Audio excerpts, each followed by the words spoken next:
Hi hi everyone. ఈరోజు మంచి story చెప్పాను కదా. ఇంకా కథలోకి వచ్చేస్తే, ఒక అడవి ఉండేది. ఆ అడవిలో ఒక చెట్టు మీద ఒక పక్షి, ఒక బర్డ్ నివసిస్తూ ఉండేదన్నమాట.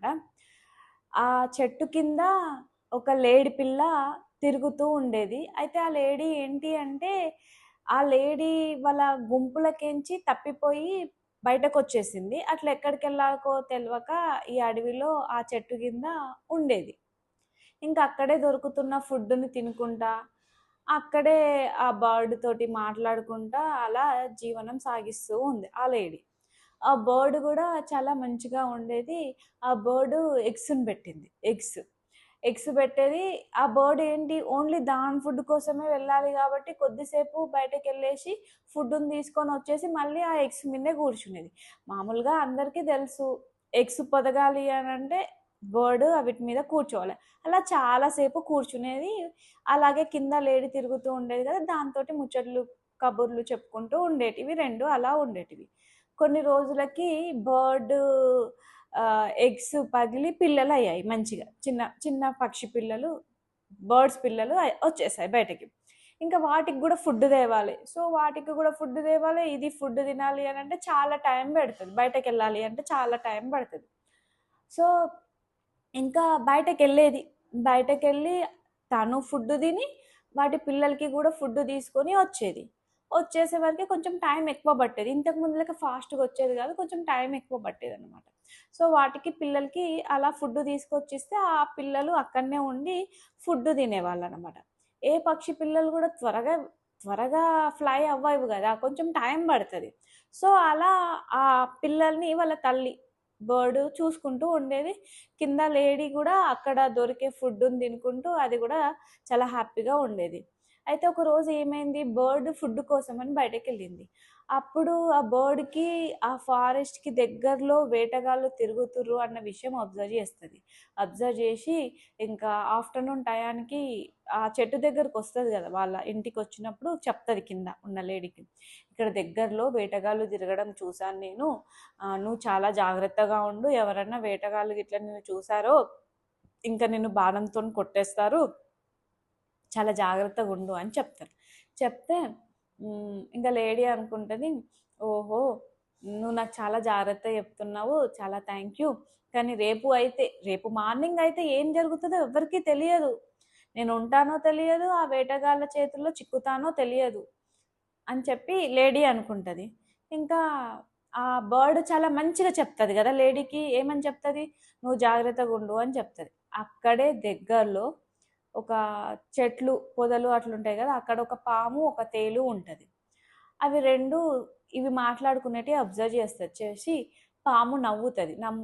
నవ్వుతూ ఉంటది. నవ్వుతూ ఉంటే తేలు అడుగుతది, "ఎందుకు నవ్వుతున్నావు పాము" అంటే చెప్తది, ఆహ్, "రేపు ఆ పక్షి ఎళ్ళిపోగానే ఆ చెట్టు దగ్గరికెళ్ళి నేను ఆ పిల్లల్ని తినేసేస్తాను. ఇంకా ఆ విషయము ఆ పక్షికి తెలియదు. ఆ పక్షికి తెలియక లేడీని జాగ్రత్తగా ఉండమని చెప్తుంది గానీ, తన పిల్లల్ని నేను తినేస్తానని పక్షికి తెలియదు గదా!" అని చెప్పి ఇంక పాము నవ్వుతూ ఉంటది. నవ్వుతూ ఉంటే తేలు అనుకుంటది మనసులో, రేపు గదా! రేపు ప్రొద్దున జరిగేది. రేపు ఏమవుతదో మన చేతుల్లో ఏముంది? రేపయిన తర్వాత చూసేదే ఇంకా అని చెప్పి తేలు సప్పుడేక ఊరుకుంటది. తెల్లవారుతది. ఎగిరిపోతది పక్షి. ఫుడ్ కోసం ఎగిరిపోతది. వేటగాడు వస్తడు. చూస్తడు లేడీని. కింద ఆడడం చూసి బాణమేస్తడు. ఎయగానే లేడీకి ఏం గాదు. బ్రతికే ఉంటది. కానీ బర్డొస్తది. బర్డొచ్చి చూస్తది. చూసేవరకి ఆ పిల్లలు గూడా మంచిగుంటాయి. ఇక్కడ ట్విస్ట్ ఒకటుంది. ఇంక రివీల్ జేయాలి మీకోసం. కానీ పాము చనిపోతది. ఎలా అంటే, ఆ వేటగాడొచ్చి బాణం వేయగానే కింద తేలు వేటగాని కాలుని కుట్టేస్తది. కుట్టగానే బాణం కొంచెం పక్కకు జరిగి, అప్పుడే చెట్టు మీదకి పాకుతున్న పాము మీదికి బాణం వెళ్లి కుచ్చుకుంటది. అక్కడ చాలా పెద్ద పడగ విప్పి పాము అక్కడనే చనిపోతది. పక్షి పిల్లలు సేఫ్ అయిపోతాయి, కింద లేడికి బాణం తగలదు. ఇంకా వెంటనే తేలు కుట్టగానే ఎవరికైనా మండుతుంది కదా, వేటగాడు అమ్మో ఈ అడవిలో పొదల్లో చాలా తేళ్ళు ఉన్నట్టున్నాయని అక్కడ నుంచి పారిపోతాడు ఇంకా. సో లేడీ సేఫ్ అయిపోతుంది.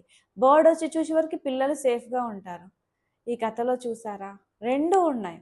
తెల్లవారితే ఏం జరుగుతుంది అన్నది మన చేతుల్లో అస్సలు లేదు, అది భగవంతుని చేతుల్లోనే ఉన్నది. తను ఏం చేయాలనుకుంటే అదే చేస్తాడు. మళ్ళీ ఇంకొకటి, ఒకరికి ఆపద చెయ్యాలి, ఒకరికి మనం చెడు చెయ్యాలి అనుకుంటే ఆ చెడు మన మీదకే వస్తుంది. పాము ఆ పక్షి పిల్లల్ని తినాలి అనుకుంది కాబట్టే చనిపోయింది.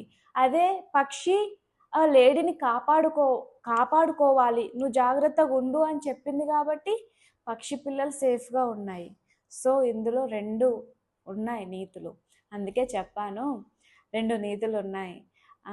ఈ స్టోరీ చాలా బాగుంది, నాకైతే చాలా నచ్చింది, మీకు కూడా నచ్చుతుంది అని అనుకుంటున్నాను. సో అందుకోసమనే ఎవరికి ఏ చెడు చెయ్యొద్దు, మనం అనుకున్నాం అనుకో మనకు చెడు కాదు. ఎవరైనా హ్యాపీగా ఉండాలి అనుకుంటే మనం కూడా హ్యాపీగా ఉంటాము. ఈ కథలోని స్టోరీ ఇంతే. ఇంకా రేపు ప్రొద్దున అయితే ఏం జరుగుతుంది అని ఆలోచించుకుంటా కూర్చునే బదులు రేపు ఎలా జరిగితే అలా జరుగుతుంది అని అనుకుంటే చాలా హ్యాపీగా ఉంటాము. ఇంకా ఈ స్టోరీ మీకు నచ్చింది అనుకుంటున్నాను. Thank you so much.